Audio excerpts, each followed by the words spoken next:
ಇನ್ನು ನಟ ದರ್ಶನ್ ಬೆಂಗಳೂರು ಜೈಲಿಂದ ಬಳ್ಳಾರಿ ಜೈಲಿಗೆ ಶಿಫ್ಟ್ ಆದ ಹೊತ್ತಲ್ಲೇ ಕರಿಯಾ ಸಿನಿಮಾ ರಿಲೀಸ್ ಆಗಿದೆ. ಎಂದಿನಂತೆ ದರ್ಶನ್ ಅಭಿಮಾನಿಗಳು ಸಂಭ್ರಮಿಸಿದ್ದಾರೆ. ಆದರೆ ಇದರ ನಡುವೆ ಕೆಲ ಅಭಿಮಾನಿಗಳು ಅಲ್ಲಲ್ಲಿ ಪುಂಡಾಟಿಕೆ ಮೆರೆದಿದ್ದಾರೆ. ಬೆಂಗಳೂರಿನ ಪ್ರಸನ್ನ ಥಿಯೇಟರ್ ಬಳಿ ಉದ್ದಟತನ ವರ್ತನೆ ತೋರಿದವರಿಗೆ ಪೊಲೀಸರು ಮೈಕ್ ಹಿಡಿದು ವಾರ್ನಿಂಗ್ ಕೊಟ್ಟಿದ್ದಾರೆ. ನಿಮ್ಮಂತಹ ಅಭಿಮಾನಿಗಳಿಂದಲೇ ದರ್ಶನ್ಗೆ ಕೆಟ್ಟ ಹೆಸರು, ನಿಮ್ಮಿಂದ ಇನ್ನೊಬ್ಬರಿಗೆ ತೊಂದರೆ ಆಗಬಾರದು ಅಂತ ಬುದ್ಧಿವಾದ ಹೇಳಿದ್ದಾರೆ. ಆದರೂ ಕೆಲವರು ತಮ್ಮ ವರ್ತನೆಯನ್ನ ಬದಲಿಸಿಕೊಳ್ಳಿಲ್ಲ. ಬದಲಾಗಿ ಬಾಯಿಗೆ ಬಂದಂತೆ ನಿಂದಿಸ್ತಾ ಥಿಯೇಟರ್ ಒಳಗೆ ಹೋಗಿ ಬಾಗಿಲು ಹಾಕೊಂಡಿದ್ದಾರೆ. ಬಿಡದ ಪೊಲೀಸರು ಥಿಯೇಟರ್ ಬಾಗಿಲನ್ನು ಓಪನ್ ಮಾಡಿಸಿ ಮೂವರನ್ನ ವಶಕ್ಕೆ ಪಡೆದರು. ಬಳಿಕ ಪುಂಡಾಟಿಕೆ ಮೆರೆದ ಅಭಿಮಾನಿ ತಪ್ಪಾಯಿತು ಅಂತ ಕ್ಷಮೆ ಕೋರಿದ್ದಾನೆ. ಇನ್ನು ಥಿಯೇಟರ್ ಬಳಿ ಅಭಿಮಾನಿಗಳನ್ನ ನಿಯಂತ್ರಿಸಲು ಪೊಲೀಸರು ಲಘು ಲಾಠಿ ಪ್ರಹಾರ ಕೂಡ ಮಾಡಬೇಕಾಯಿತು. ಮುನ್ನೆಚ್ಚರಿಕಾ ಕ್ರಮವಾಗಿ ಪ್ರಸನ್ನ ಥಿಯೇಟರ್ನಲ್ಲಿ ರಾತ್ರಿ 10:30 ಪ್ರದರ್ಶನವನ್ನ ಪೊಲೀಸರು ಕ್ಯಾನ್ಸಲ್ ಮಾಡಿಸಿದ್ದಾರೆ. ಇನ್ನು ಬಳ್ಳಾರಿಯಲ್ಲಿಯೂ ದರ್ಶನ್ರ ಕೆಲ ಅಭಿಮಾನಿಗಳು ಉದ್ದಟತನ ಪ್ರದರ್ಶಿಸಿದ್ರು.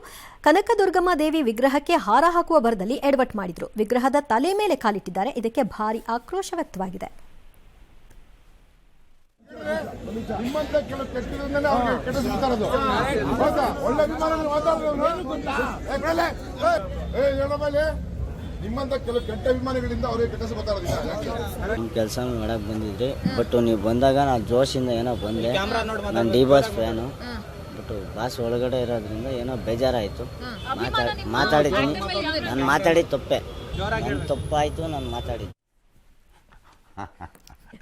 ಪೊಲೀಸರು ಅವ್ರ ಭಾಷೆಯಲ್ಲಿ ಉತ್ತರ ಕೊಟ್ಟ ಮೇಲೆ ಎಲ್ಲರಿಗೂ ಅರ್ಥ ಆಗುತ್ತೆ ಅನ್ಸುತ್ತೆ. This is exactly what I am telling ಪೊಲೀಸ್ನವ್ರಿಗೆ.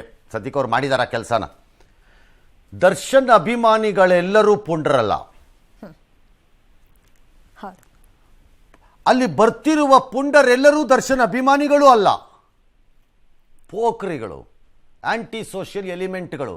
ಮಜಾ ನೋಡಕ್ಕೆ ಬರೋದು ಗುಂಡೋ ಪಂಡೋ ಇನ್ನೊಂದು ಹಾಕ್ಕೊಂಡಲ್ಲಿಗೆ ಎರಡೂ ಅಲ್ಲ. ಅಲ್ಲಿ ಹೇಳ್ತೀನಿ ನಾನು, ಸನ್ನಿವೇಶದ ಲಾಭ ಪಡ್ಕೊಳ್ಳೋಕೆ ಕಾಯ್ತಿರ್ತಾರೆ.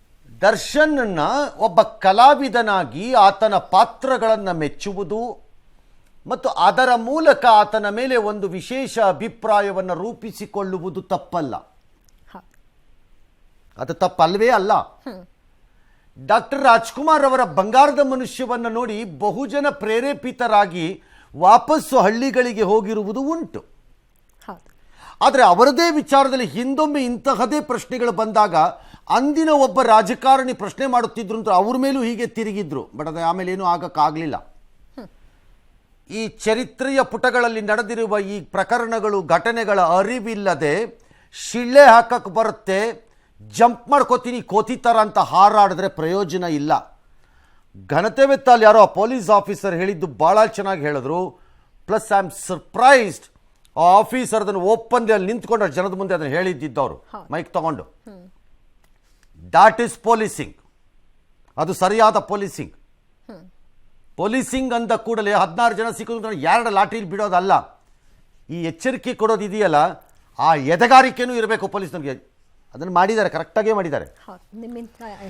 ಹಾಗಾಗಿ ಈ ಅಭಿಮಾನಿಗಳು ಹಾರಾಡಿ ಕಿರುಚಾಡಿ ಜಂಪ್ ಹೊಡೆದ ಬಿಟ್ರೆ ಏನೋ ಆಗಿಬಿಡುತ್ತೆ ಅನ್ನೋ ಭ್ರಮೆಯಲ್ಲಿದ್ದರೆ ಇರಬೇಡಿ. ಏಕೆಂದರೆ ನಿಮ್ಮ ಹಾರಾಟ ಕಿರುಚಾಟ ಅಥವಾ ನಿಮಗೆ ಬಹುಶಃ ಕೋಪ ಬಂದಿರಬಹುದಾದ ಮಾಧ್ಯಮಗಳ ವಿಚಾರದಲ್ಲಿ ಬಂದಿರಬಹುದಾದ ಭಾವನೆಯ ಹಾರಾಟ ಕಿರಿಚಾಟ ನಮ್ದುವೆ, ನಮ್ದು ಸೇರಿಸಿ ಹೇಳ್ತಾ ಇದ್ದೀನಿ.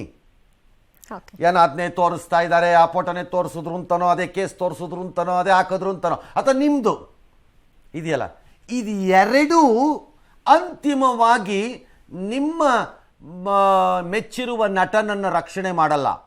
ನ್ಯಾಯಾಲಯದಲ್ಲಿ ಏನು ಇತ್ಯರ್ಥ ಆಗಬೇಕೋ ಅದಾಗೇ ಆಗತ್ತೆ. ಈ ಕನಿಷ್ಠ ಪ್ರಜ್ಞೆ ಇರಬೇಕು.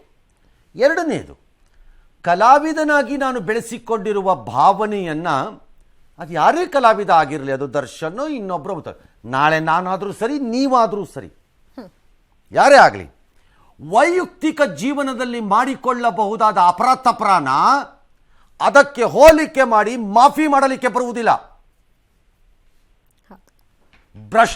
ಭ್ರಷ್ಟ ವ್ಯಕ್ತಿಯೊಬ್ಬ ಭ್ರಷ್ಟತೆಯಿಂದ ದುಡ್ಡು ಹೊಡೆದಿರ್ತಾನೆ, ಬಟ್ ನನಗೆ ಸಹಾಯ ಮಾಡಿದ್ದಾನೆ ಅನ್ನೋ ಕಾರಣಕ್ಕೆ ಸಹಾಯ ಮಾಡಿದ್ದಾನೆ ಎಂಬ ಋಣ ಇರಬಹುದೇ ಹೊರತು ಆತನ ಭ್ರಷ್ಟತೆಯನ್ನು ಮಾಫಿ ಮಾಡೋಕ್ಕಾಗಲ್ಲ. Same in this case. Understand ಅಭಿಮಾನಿಗಳದನ್ನು. ಕಲಾವಿದರಾಗಿ ಅವ್ರಿಗೆ ಅಭಿಮಾನ ಇರೋದು ತಪ್ಪಲ್ವೇ ಅಲ್ಲ. ವೈಯಕ್ತಿಕ ಜೀವನದಲ್ಲಾಗಿರುವ ಅಪರಾಧ ಏರಾಪೇರಿನ ಅಲ್ಲೇ ಇತ್ಯರ್ಥ ಮಾಡಬೇಕು. ನಂಬರ್ 3, ಈ ವೈಯಕ್ತಿಕ ಜೀವನದ ಎಲ್ಲ ಬೆಳವಣಿಗೆಗಳಿಗೆ ನಾವಾಗಲಿ ನೀವಾಗಲಿ ಕಾರಣ ಅಲ್ಲ. ಅದು ನೆನಪಿರ್ಬೇಕು. ನಾವಾಗಲಿ ಅಥವಾ ನೀವಾಗಲಿ ಯಾವುದೇ ಪಾತ್ರ ಇಲ್ಲ. ಕಾರಣ ಅಲ್ಲ. ನಮ್ಮ ಒಳ್ಳೆತನಗಳು ಮತ್ತು ನನ್ನ ನಿಷ್ಠೆ ಮತ್ತು ಪ್ರೀತಿ ಇನ್ಯಾರೂ ಮಿಸ್ಯೂಸ್ ಮಾಡಬಾರ್ದು. ಆ ಇದರಲ್ಲಿ ಬಂದರೆ ನಿಮ್ಮ ಹಣೆ ಬರಹ ಅನುಭವಿಸ್ಕೊಳ್ಳಿ. Police will take action shall take action. ಅವರು ಹೌದು, ಅದರಲ್ಲಿ ಮುಲಾಜಿ ಅದರಲ್ಲಿ ಯಾವ ಮುಲಾಜು ಇಲ್ಲ. ನೆನ್ಪಿಟ್ಕೋಬೇಕು ಇವ್ರುಗಳು. ಇಷ್ಟರ ಮೇಲೆ ಅವ್ರವ್ರ ಇಷ್ಟ, ಹೌದು. ಏನು ಬೇಕಾದ್ರೂ ಮಾಡ್ಕೋಬೋದು. ಆ ದೇವ್ರ ಮೂರ್ತಿ ಮೇಲೆಲ್ಲ ಕಾಲಿಟ್ಟ ಅಂದ್ರೆ ಅದನ್ನ ದೇವರು ನಡ್ಕೊಳ್ಳೋರ್ ಮೆಚ್ಚೋ ಭಾವನೆ. ಕೆಲಸನೇನ್ರಿ ಅದು? ಅಲ್ಲೇನೋ ಕ್ರೇನ್ ಇತ್ತಂತೆ, ತರಿಸಿ ಹಾಕ್ಬೋದು. ಹೌದು. ಅದೇನು ದೊಡ್ಡ ಕೆಲಸ ಅಲ್ಲ. ಹಾಗಾಗಿ ಈಗ ಆ ಮೂರ್ತಿಗೆ ಸಂಬಂಧಪಟ್ಟವರು, ಅದರ ಉಸ್ತುವಾರಿ ಇರೋರು, ಅವರು ಅದರ ಬಗ್ಗೆ ಭಾವನೆಗಳಿಗೆ ಧಕ್ಕೆ ಆಗಿರೋರು, ಅವ್ರು ಕ್ರಮ ತಗೊಳ್ಳಿ. ಎಸ್,